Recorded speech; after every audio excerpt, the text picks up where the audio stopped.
So this parent wants to know, how do I get my teen to keep his room clean? And how do I help with his depression? It's an interesting question that this parent posed because of the two parts, right? Mhm. How do I get my teen to clean his room? How do I get him to clean and stay organized? And how do I help him with his depression? So, first things first, clean rooms do not matter when your teen is depressed, right? If your child is depressed, we want to first really figure that out.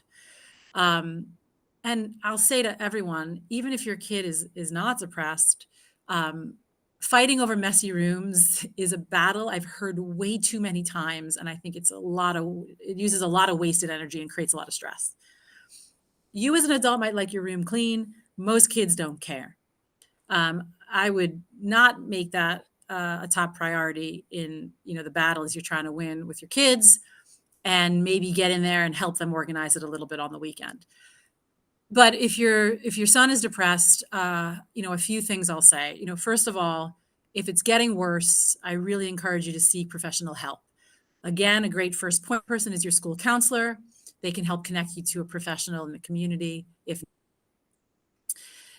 If you're using the word depression to mean sort of like a blah blue mood, then there are things that we want to think about, that all teens need. So first of all, they need to move their body.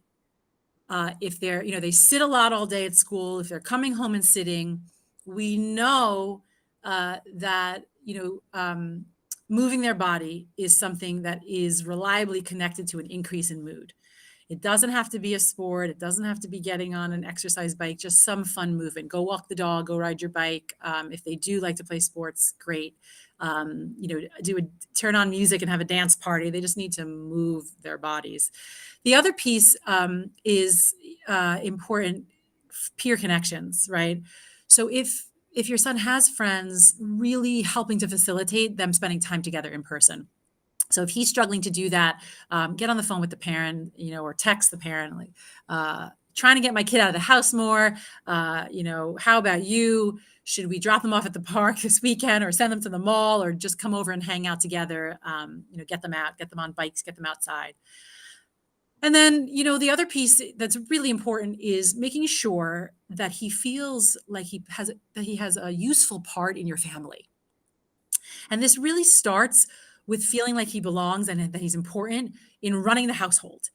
So we've heard like we got to give our kids chores, but it goes really deep in terms of their emotional well-being. When they have chores and responsibilities in the home, it helps them to know that they're an important member of the family. And you need to tell them, like, this is so helpful. Without you, it makes it harder to run this family. I need you to do these things. And so get them doing chores. They could pick the ones they want to do, right? So maybe he doesn't want to empty the dishwasher, but he'll take out the garbage, or maybe he doesn't want to make his bed, but he'll, carry the groceries up, when you come in with your groceries. But make sure he feels useful. Make sure he's spending time with friends. Make sure he's moving his body. And the final thing I'll say is, make sure he has something fun to do that he likes to do, a hobby, right? Some kids are very passionate about one specific thing and they know it and you see it and you can facilitate it, and other kids just don't know. So help them figure out a hobby, that's something they want to do.